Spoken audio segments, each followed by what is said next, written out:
Sino naniniwala mula sa wala, kayang maghimala ng Diyos?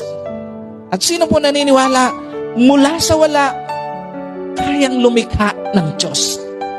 At mula sa wala, kayang magpasagana ng Diyos? Pansinin nyo, yung usapan nila ni Eliseo at ng byuda, ang sabi ni Eliseo, anong mayroong ka sa bahay? Tanong ni Eliseo. At ang iyong lingkod ay walang anuman. Ang sagot ng byuda, walang anuman sa bahay liban sa isang banga o palayok na langis. Anong pinapakita rito? Una, madalas ang Diyos magbubuhos o nagbubuhos ng sagana sa panahong walang-wala ka na. Sino po rito na-experience yun? Kung kailan walang-wala ka na, biglang nagbuhos ang Diyos. At hindi lang basta buhos, kundi saganang-sagana yung binuhos ng Diyos.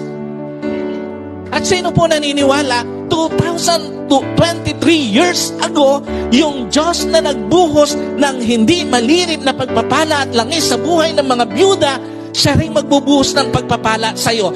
Alam niyo po, again, mula sa wala, ang Diyos nagbubuhos ng sagana.